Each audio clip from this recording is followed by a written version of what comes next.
Okay, folks, welcome. This is Blind Magic in Alice Springs. I am your presenter and host, Murray Stewart, and this is episode 1468. A lot going on in the world, folks. A lot going on, and I hope you've had a wonderful festive period. It's almost impossible to describe the festive period that I've had. It has been up and down and sideways and whoa, whoa, whoa. Yeah. It's been a whirlwind, I can tell you. But anyway, overnight, folks, Nick Kyrgios from Australia faced off against his female opponent in a match dubbed as a battle of the sexes. And his female opponent was Irina Sabalenka from Belarus. And she is number one in the world, female player. And Nick Kyrgios is 672 in the world. So you know what happened, folks? Nick Kyrgios wiped the floor with her. Absolutely. Beat her in straight sets, 6-3, 6-3. And that's despite the fact that there were a number of modifications to the game to make it a little more competitive for the female competitor. But you know what I think? I think that a loss for Sabalenka is a win for girls and women throughout the world. I do. Because surely now people can see very, very clearly, just by that example alone, that in power sports, it's impossible for girls and women to compete against biological men. It's impossible, folks. And as was proven overnight, yeah, there we have it. You could not have got a more stark example of why this trans argument is so ridiculous, so absurd. And, you know, it's so unfair on girls and women. It's going to destroy girls' sports if we don't take a strong stance on this. And I'm not about saying that trans athlete should not be able to compete in sport. Of course I'm not. I'm one who believes in inclusion. 100% I do. But it has to be in their own category. It has to be in their own category. You cannot have biological men competing in female sports. It's ridiculous, as I said. And yeah, as I said, I think the loss for Sabalenka was a win for the women of the world. And I have to tell you that having coached girls before in athletics, and I've actually coached a girl to become the fastest girl in Australia over 400 metres in her age group, I can tell you they train just as hard as the men. They do. And to then have their dreams smashed by having to come up against a biological man is so far wrong, it doesn't matter. It's absurd, it's cheating, and it's just out and out wrong. And I hope that all the sporting organisations in the world were watching very carefully at what happened last night and took very good note of what they need to do. And what they need to do, of course, is to ensure that girls and women never have to tolerate having to compete against biological men in their chosen sport, which they have worked so hard to compete in. Yeah, it's just wrong on so many levels. My highlight of 2025 was without doubt going to see AC/DC at the MCG for possibly the last time. Yeah, it's a sad in some ways, but whoa, was I privileged to be there. Absolutely privileged to be there. And courtesy of the magnificent scheme that we have here in Australia, I was able to be there. And I bore witness to inspiration. Those are men, those elderly men, that's what they are, they're elderly men. But they were pumping out decibels like you've never seen and, in fact, heard. And, yeah, it was just a concert to behold. and an experience to behold. So what am I looking forward to in 2026? Okay, well, I guess this is on my hope list.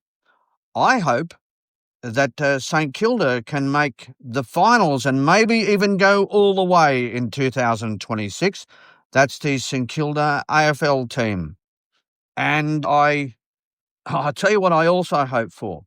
I hope that that ridiculous left-wing Victorian government get booted out. I think there's an election in November of 26, and surely we can see the back of them.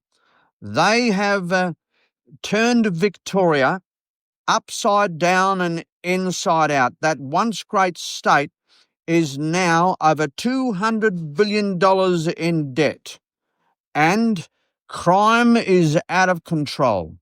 Yeah, the socialism has reigned supreme for long enough in Victoria, and surely this year will be their comeuppance. I mean, I just can't, I couldn't even begin to comprehend that Victorians would tolerate them again. Surely not. But then again, Melbourne is a big university town, and they pour them out straight out of the left-wing universities and ready to vote. And they're voting the left-wing way, and the results are there for all to see. But hopefully even those folk now are looking at themselves in that big mirror and saying, what on earth have I done? Why would I give them another chance? Well, we'll see. So, there are two things that I hope happens in 2026. And I don't know on the entertainment level, I'm not sure what I'm hoping for in 2026, but may AC/DC keep playing on and on and on, but whether they'll come back to Australia or not is probably a big question mark. But wow, I celebrate them. And as I say, it's one of those experiences that I'll never forget, having been there at the MCG.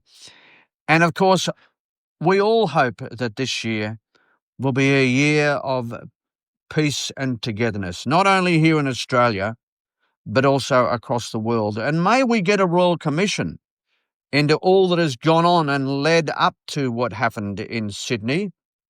So we can flush out everything that needs to be flushed out, and I guess thus ensuring that it never ever happens again, because that was upsetting for all of us. Absolutely upsetting for all of us. For me personally, as I said, it's been a very, very turbulent festive period. On Christmas Eve, a beautiful and great friend of mine, he passed away. But you know something? I've been doing a lot of thinking. I've been doing a lot of thinking about making sure that I can turn that great loss into a great legacy within myself. And I was thinking the other day, could I possibly replace someone like him? You know what my conclusion was? Absolutely no way. I'm not that good. Not that good. He was a man who was always positive, who was always realistic, who never spoke a bad word about anybody. No, and when I walked into the clinic when I was working as a myotherapist, he just had that way of bringing calm and relaxation to my body and my mind, allowing me to perform my task. And I'm not that good, folks. No, I'm not that good. I'm a little bit too feisty and emotional, but even he was able to accept me totally for who and what I stood for. Absolutely he was. And so for me, the legacy that I now carry in my heart upon his passing is to try and be as calm as I can when calm is required. And that I hope I can carry on and on throughout the entirety of the rest of my life. But yes, that was a difficult start to the festive period. And I think it shook loose a couple of things in my life that needed to be shook loose, and I was able to do a little bit of a emotional spring cleaning, shall I say. And now in 2026, I know totally who I need to concentrate on in terms of my love and my care. And I need to also concentrate on ensuring that I continue gaining more independence. So, yes, I think that was possibly another part of what my great friend has left me, the ability to reevaluate, to recalibrate, and to concentrate on the important things and the important people that I need to concentrate on in 2026. So away I go, and away you go. And I wonder what you're looking forward to in 2026. And I wonder what you enjoyed the most in 2025.